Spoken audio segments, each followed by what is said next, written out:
আচ্ছা, আজকে আমাদের ক্লাস হচ্ছে প্রেজেন্ট কন্টিনিউয়াস নিয়ে। আমি already simple present tense, simple past tense এবং সিম্পল ফিউচার টেন্স আপলোড করে দিয়েছি। তোমরা যারা আমার ওই টেন্সের ভিডিও কিন্তু দেখোনি, তোমরা দেখে আসো। আমি পার্ট করে অনেক ভিডিও বানিয়েছি যাতে সহজে শেখা যায়। টেন্স না শিখলে আমরা ইংরেজিতে আমাদের পিছিয়ে পড়তে হবে।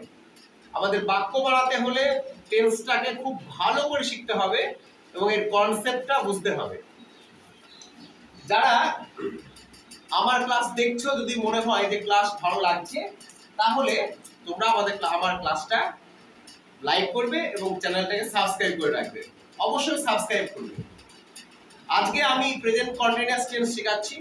প্রেজেন্ট কন্টিনিউয়াস এর বাংলা মানে ঘটমান বর্তমান কাল, অর্থাৎ যে কাজটা বর্তমানে ঘটছে, কোনো কাজ চলছে, ঠিক আছে?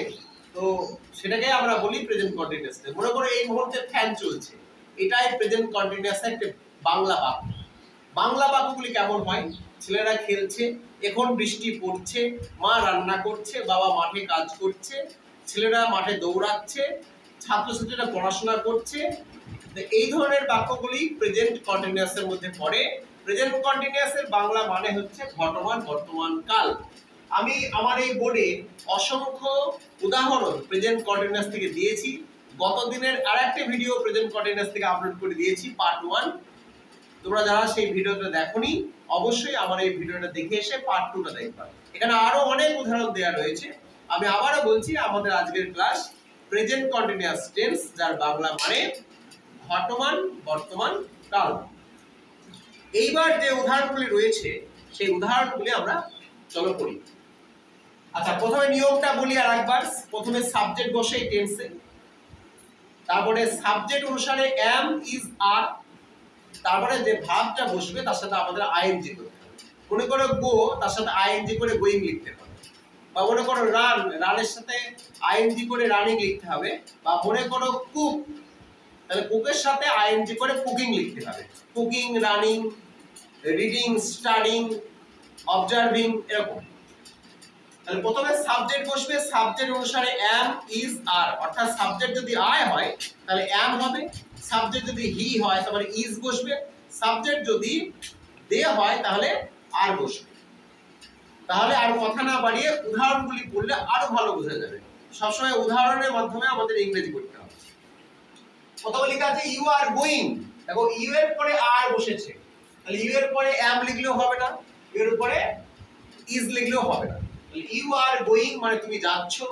যদি প্রশ্ন করি তাহলে আরটাকে আগে নিয়ে আসতে হবে।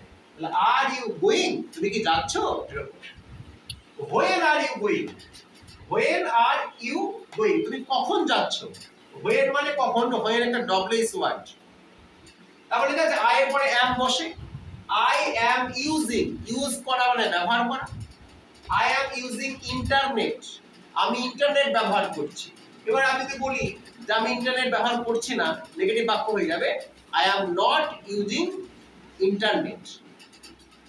তারপরে লেখা আছে she is meeting her boyfriend tonight, সে আজকে তার বয়ফ্রেন্ডের সাথে রাতে দেখা করছে। মিট করা মানে তোমরা সকলে জানো সাক্ষাৎ করা বা দেখা করা। তারপরে যে বাক্যটা রয়েছে আর ইউ, মানে ইউ এর পরে আর বসে, তাই আরটাকে আগে নিয়ে এসে ইউ এর আগে নিয়ে এসে প্রশ্ন করা হয়। আর ইউ স্টিল স্লিপিং, তুমি কি এখনো ঘুমাচ্ছ? এরকম। দেখো জিজ্ঞাসা চিহ্ন দিয়েছি। তারপরে যে বাক্যটা it is raining now, R A IN তার সাথে আইএনজি যোগ হয়েছে। ইট ইজ রেনিং নাও মানে এখন বৃষ্টিপাত হচ্ছে। তারপর লেখা রয়েছে দে আর ওয়ার্কিং, তারা কাজ করছে। ওয়ার্ক মানে কাজ করা। They are working in the sun, in the sun মানে রোদ্রে, সূর্যে নয় কিন্তু। দে আর ওয়ার্কিং মানে তারা কাজ করছে, ইন দা সান মানে রোদ্রে, তারা রোদ্রে কাজ করছে বা রোদের মধ্যে কাজ করছে। মোর অ্যান্ড মোর পিপুল মানে আরো বেশি বেশি মানুষ আর বিকামিং ভেজিটেরিয়ান, অর্থাৎ আরো বেশি মানুষ তারা নিরামিষ ভোজী হচ্ছে। মোর অ্যান্ড মোর মানে আরো বেশি বেশি মানুষ, পিপুল আর বিকামিং, বিকাম মানে হওয়া, সেখান থেকে বিকামিং হয়েছে, আইএনজি যোগ করা হয়েছে। ভেজিটেরিয়ান মানে তোমরা সকলেই জানো। তারপরে যে উদাহরণটা আই অ্যাম অর্ডারিং ফুড, আমি খাবার অর্ডার করছি। এই যে প্রেজেন্ট কন্টিনিউয়াসে যে বাংলা বাক্যগুলি খুব ভালো করে লক্ষ্য করো, বাক্যগুলি কেমন হয় আমাদের জানতে হবে। বাংলা বাক্যগুলি কেমন হয়? আমি খাচ্ছি, আমি খাই বললে কিন্তু হবে না এই টেন্সে। আমি খাই বললে আবার সেটা সিম্পল প্রেজেন্ট হয়ে গেল। সিম্পল প্রেজেন্টে বলা হয় আমি খাই, কিন্তু প্রেজেন্ট কন্টিনিউয়াস হচ্ছে আমি খাচ্ছি, আমি নিচ্ছি, আমি যাচ্ছি, সে যাচ্ছে, সে খাচ্ছে, এরকম। বাংলা বাক্যগুলি মনে রেখে বাংলা বাক্যগুলি স্মরণ করি, তবে আমাদের ইংরেজিটা শিখতে হবে। তারপরে আই অ্যাম অর্ডারিং ফুড, আমি খাবার অর্ডার করছি। I am cooking now, cook হচ্ছে ভার্ব, তার সাথে আইএনজি যোগ করা হয়েছে। আর নিয়মেই বলেছে সাবজেক্ট প্লাস অ্যামিজার ভার্বের সাথে আইএনজি যোগ। আই অ্যাম কুকিং নাও, আমি এখন রান্না করছি। I am drinking much water this days, মানে এই দিনগুলিতে আমি খুব বেশি পরিমাণে জল পান করছি। এবার ধরো আমি যদি বলি সে দুধ পান করছে, তাহলে হি ইজ হবে he is drinking milk. Say coffee পান করছে, হি ইজ ড্রিঙ্কিং কফি, এরকম।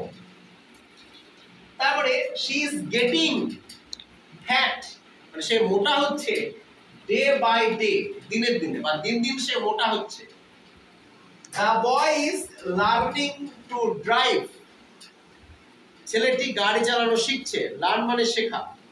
আর একটা কথা আমি তোমাদের বলে দিচ্ছি, ইংরেজি শিখতে গেলে রোজ যাদের ইংরেজি শেখার আগ্রহী আছে বা যারা আগ্রহ পোষণ করো, প্রত্যেক দিন নতুন নতুন ওয়ার্ড শিখতে হবে, তবে কিন্তু ইংরেজি ধাপে ধাপে এগোতে পারবে। একদিনে সম্ভব নয়, রোজ একটা রুটিন তৈরি করে নিতে হবে। আজকে লাস্ট উদাহরণ, she is looking for a new job, সে একটা নতুন কাজের খোঁজ করছে। আশা করছি ক্লাস তোমাদের ভালো লাগছে। যদি ভালো লাগে লাইক শেয়ার কমেন্ট করবে, সাবস্ক্রাইব করতে ভুলবে না। আজকের ক্লাসটি এখানে শেষ হচ্ছে।